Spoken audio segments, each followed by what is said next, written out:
Ask someone if they've left the house yet. Just walking out the door now. They are standing in a towel with wet hair, keys still hanging on the hook behind them. Nothing was riding on that. No money, no reputation. They'll be 20 minutes late and every single person will survive it. Watch for it and you start seeing them everywhere. Yeah, I read it. They didn't. Sorry, just seeing this now. They saw it Tuesday. And here's what's strange about every one of them. If they had just said the true thing, nothing would have happened. Nothing at all. That's a lie with no prize at the end of it. Someone paid for something and walked away holding nothing. So here's the question this whole video answers.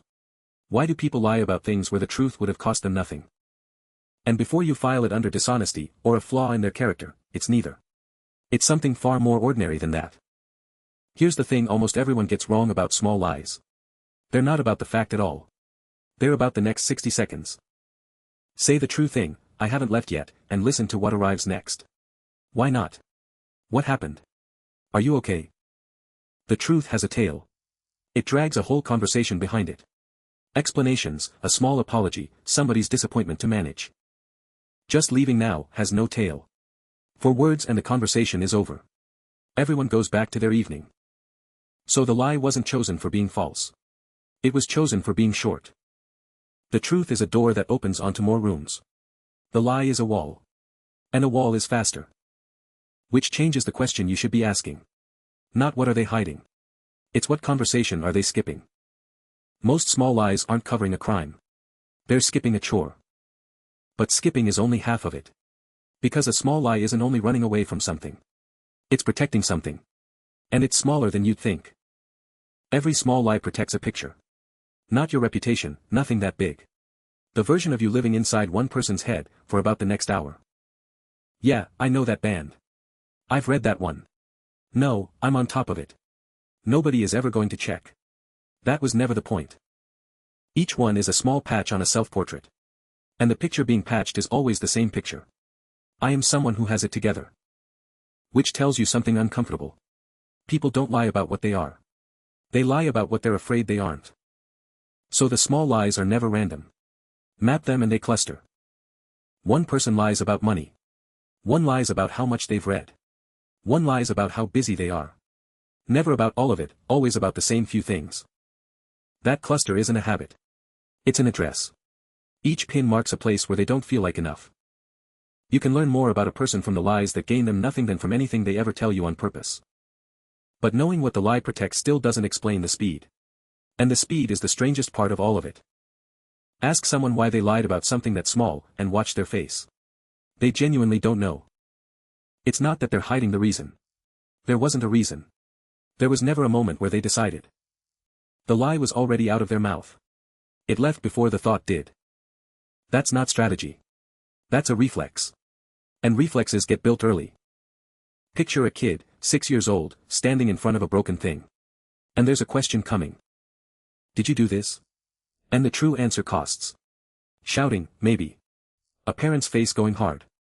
Something taken away. But the fast answer, no, sometimes that works. And when it works, the entire storm just doesn't happen. So the brain writes it down. The truth costs. The quick answer is free. 2 lines in a ledger a 6-year-old will never reread.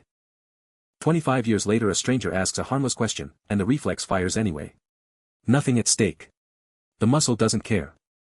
That's why they can't explain it to you. Nobody can explain a flinch. It isn't a flaw in their character. It's a reflex with a very good memory. So far, so harmless. A shortcut, a patch, a reflex. Except small lies are not free. They just bill you later. And the bill isn't getting caught. Nobody's coming. Nobody's checking. That's the whole reason it felt safe. The bill is bookkeeping. Every small lie is a version. And versions have to be remembered. Which one did you tell your friend?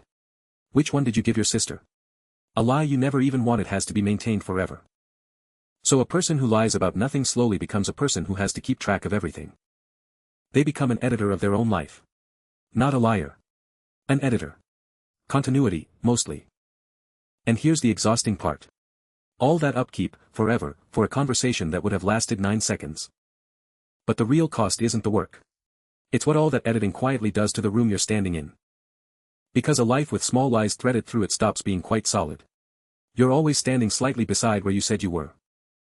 Nothing dramatic. Just a faint hum of fiction running under an ordinary Tuesday. And here's what nobody tells you.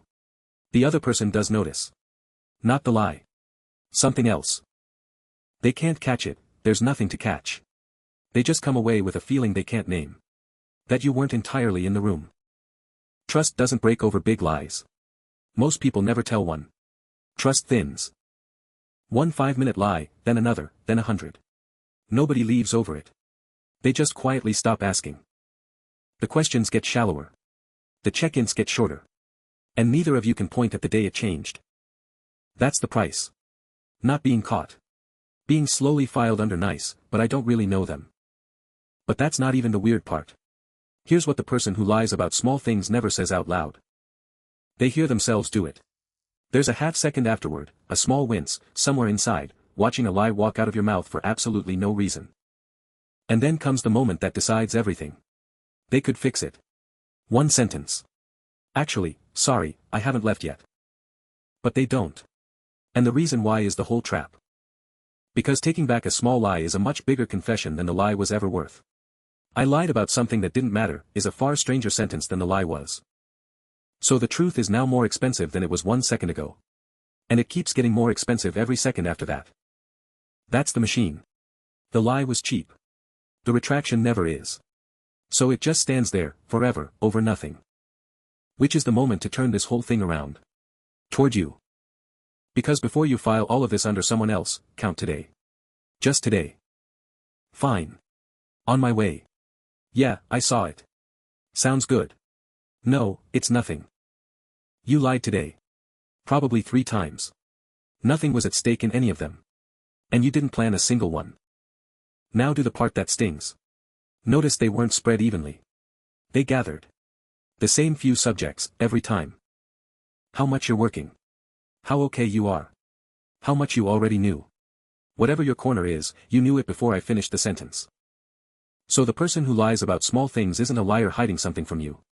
There's someone who learned, very young, that the truth arrives with a conversation attached, and the lie arrives with silence. And they've been choosing the silence ever since. 90 times a week. Over nothing. So the next time someone tells you a lie that gains them nothing, you're not watching somebody deceive you. You're watching somebody take the shortest road away from something. On the map of a person, the pointless lies are the only markers that show you where they'd rather not go. And somewhere on yours, there's a blank spot too. You told a small lie today to keep from walking into it.